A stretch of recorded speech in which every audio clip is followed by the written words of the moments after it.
¿cómo están? Bienvenidos una vez más a mi canal. Como habrán visto en el título, hoy les traigo la reseña de esta novela, Beloved, de Toni Morrison. Esta es mi segunda vez leyendo a la autora. El año pasado leí Ojos Azules y tenía muchísimas ganas de leer esta, que es su novela más famosa, quizás, y como me imaginaba, no me decepcionó para nada. Solamente leí 2 libros de esta autora, pero yo creo que va camino a convertirse en una de mis autoras preferidas. Así que bueno, primero me gustaría contarles un poco sobre la autora por si no la conocen.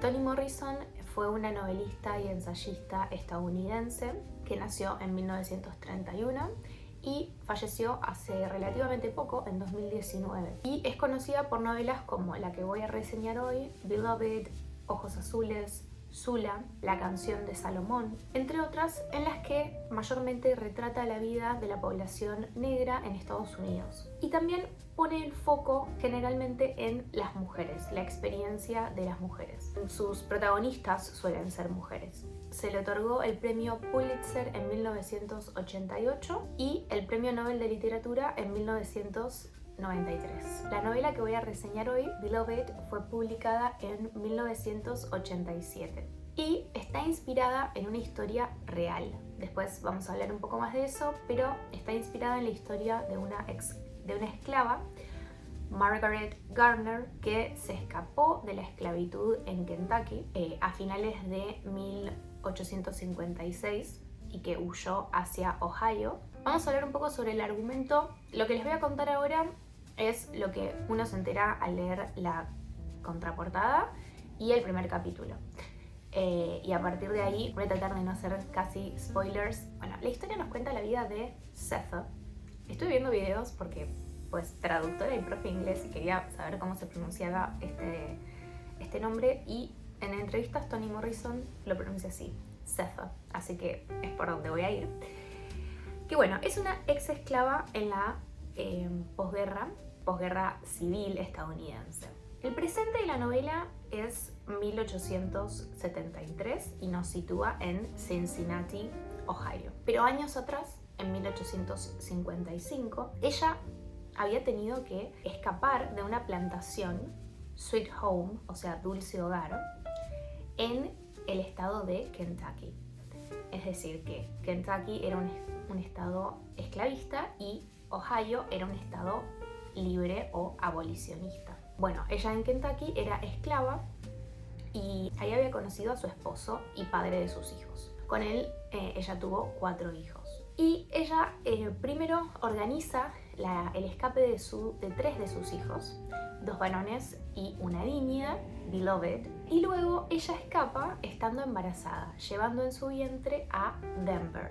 Seth va a vivir a la casa de su suegra, Baby Suggs, y cuando llega se reencuentra con su suegra y con sus hijos que habían logrado escapar. Ella llega con una bebé recién nacida y ahí tiene 28 días de libertad y felicidad. Hasta que en un día, llegan a esta casa el dueño de la plantación de Sweet Home junto con otras personas de la plantación, más el sheriff, para recapturarla. Para recapturarlos, a ella y a sus hijos. Esto lo hacen bajo la ley de esclavos fugitivos, que había sido promulgada en 1850 y que obligaba a todos los estados, no solamente a los esclavistas, sino también a los libres, a los abolicionistas, a capturar y a devolver a los esclavos a sus dueños, a los que se habían escapado a sus dueños. Por eso es que el dueño de la plantación llega con el sheriff, porque esta ley exigía la cooperación de las autoridades y penalizaba a quienes brindaran ayuda. Cuando Seth se da cuenta de que la están viniendo a buscar y que se van a llevar también a sus hijos y que va a volver a la esclavitud, ella tiene el impulso de matar a sus hijos.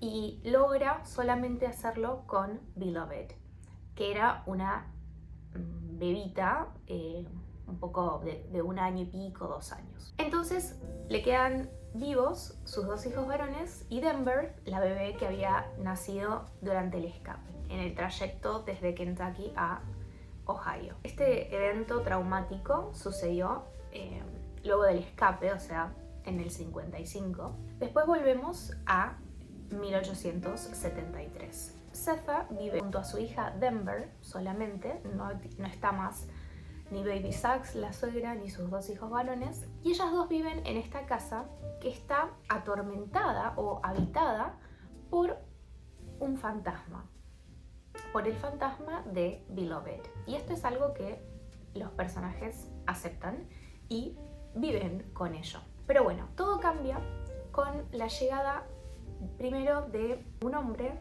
Paul D. Zetha y Paul D. ellos vuelven a verse, se reencuentran después de 18 años. La última vez que se habían visto había sido en Sweet Home, cuando Zetha estaba planeando su escape. Y luego, al poco tiempo de la llegada de Paul, tenemos otra llegada misteriosa, la de una chica que se llama Beloved, y pasan a vivir los 4 juntos. Aunque parece que estoy contando muchos detalles y que estoy como spoileando la historia, realmente no. Y sin este contexto sería muy difícil hacer la reseña. Ahora tenemos que hablar del género y el estilo de esta novela. Es difícil encasillarla en solamente un género porque mezcla la ficción histórica, porque está ambientada tras la Guerra de Secesión y además se basa en una historia real. Como les decía, esta esclava Margaret Garner, que escapó y mató a su hija realmente antes de permitir que la devolvieran a la esclavitud.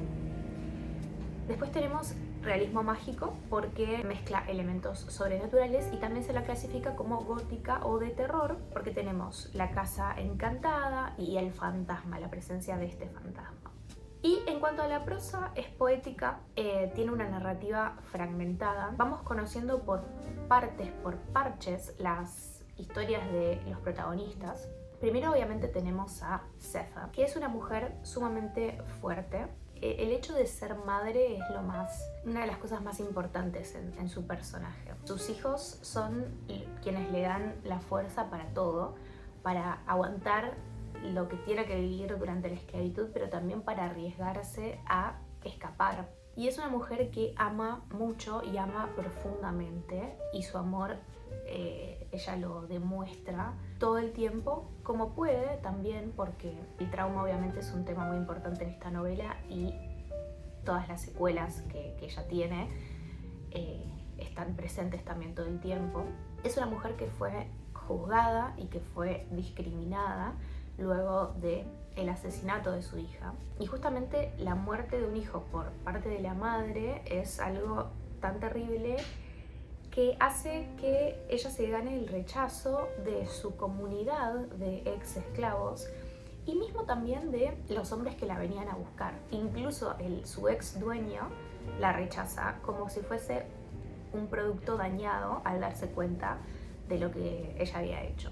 Son muy pocas las personas, o casi nadie, trata de comprenderla. Nadie entiende que ella vio como única salida y como una alternativa mejor la muerte de todos y reencontrarse en otra vida, en otro plano, antes que volver a el infierno de la esclavitud. Después tenemos a Denver, que la conocemos como una adolescente que está muy sola, porque ellas quedaron aisladas después de este hecho. Entonces ella no tiene contacto con gente de su edad ni con nadie de la comunidad, y el único contacto que tiene es este fantasma, además de su madre, y ella a su madre la adora completamente. También Denver es una niña muy intuitiva que desde un primer momento reconoce la presencia de su hermana y la acepta y la quiere, porque ella quiere estar acompañada. Además, vive con la esperanza de que su padre vuelva alguna vez. Después tenemos a este hombre, Paul D., que es un ex esclavo que tiene una historia muy, muy dura, porque su salida de la plantación de Sweet Home no fue directa. Y a diferencia de Zetha, que tiene este amor tan grande por sus hijos, Paul es un hombre que tiene todo su trauma y todo su dolor, pero también todo su amor enfrascados. Entonces hasta este momento, hasta la llegada a la casa, él había vivido una vida nómade y no pensaba realmente en formar una pareja, tampoco una familia. Él es libre, pero no realmente, porque no puede ejercer esa libertad al 100%. Después tenemos a Beloved, que no voy a decir casi nada de ella para no spoilear. Sería muy difícil hablar de ella sin spoilear toda la trama. Así que simplemente ella viene a remover muchas cosas. Después tenemos a Baby Suggs, la suegra de Seth. Y bueno, ella es muy interesante porque quedó libre gracias a que su hijo, Hal, le compró su libertad. Entonces ella pasa sus años de grande, de anciana, libre, y es una especie de pastora o predicadora. Y tiene un discurso que está tanto, bueno, obviamente en el libro, pero que también está una parte en la película, de la cual después voy a hablar, que es hermoso, enseñándoles o guiando a los ex esclavos para que aprendan a amarse. También tenemos a los personajes blancos. No quiero hacer mucho hincapié en ellos porque, bueno, si no también develamos mucho de la trama. Pero siempre están en estas novelas, también como pasó, como mencionaba en la reseña que tengo de La cabaña del tío Tom. Por lo general en las novelas que tratan la esclavitud tenemos estos dos tipos de dueños de esclavos o dueños de plantaciones. Unos que tratan con un poco más de humanidad a los esclavos y otros que son abiertamente crueles y brutos y maltratadores y violentos. Pero en el fondo los que son, o sea, en el fondo ambos tienen esclavos, obviamente, ambos tienen personas como si fuesen propiedad, lo cual es terrible, pero estos que son los buenos también los infantilizan, los tratan sí, como si no tuviesen capacidad de entender. Y además, aunque les permitieran vivir un poco mejor o incluso aprender a leer o escribir, igualmente tienen su libertad, tienen su vida en sus manos. Entonces es algo que se deja muy en claro también, ¿no? O sea, no eran todos iguales, pero todos tenían a personas, a seres humanos a disposición. En cuanto a los temas que trata esta novela, tenemos por un lado el trauma y la memoria, porque estos protagonistas están atrapados por los horrores del pasado. La memoria se manifiesta como algo físico que demuestra que el pasado nunca desaparece y que para poder sanar y progresar hay que enfrentarlo. Después tenemos el tema de la maternidad en la esclavitud, obviamente representado por Seth, pero también por Baby Suggs y también por otros personajes. Nos plantea cómo una madre puede proteger a sus hijos cuando ni siquiera es dueña de su propio cuerpo, de su propia vida. Entonces la decisión que toma nuestra protagonista cuestiona los límites del amor, del sacrificio y de la propiedad sobre los hijos. Después tenemos la deshumanización y el cuerpo, porque la esclavitud reducía a las personas a meras propiedades, objetos de trabajo. Y Toni Morrison explora esto en cuanto a cómo afectaba la mente y la dignidad humana.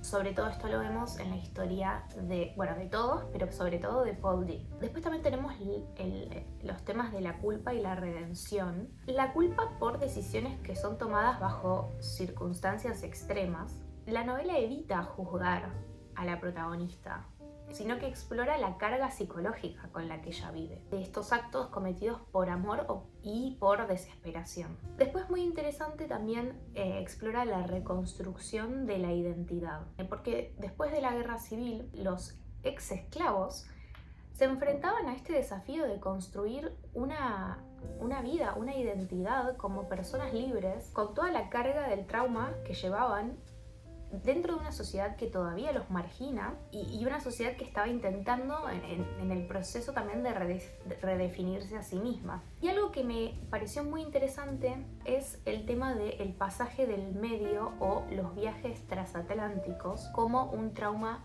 inconsciente. El pasaje del medio es el término con el que se llama a los viajes en barco que hicieron los esclavos desde África hacia América. Esto es un componente central en la novela, porque los personajes no tienen que conectar solamente con su sufrimiento individual, sino con el trauma histórico de toda la comunidad afroamericana. Este pasado no se puede enterrar porque si uno intenta enterrarlo, en realidad va a regresar para exigir que se reconozca su historia, para que no sea olvidado. Esto me pareció genial.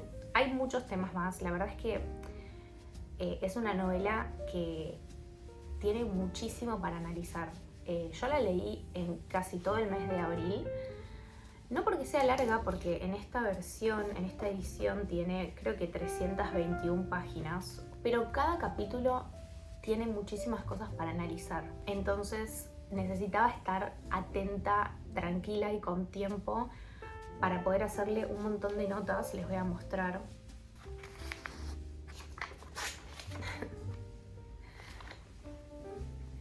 En algunos capítulos sentía que estaba más estudiando la novela, lo cual me encanta, lo disfruté muchísimo, pero realmente hay muchas cosas para buscar.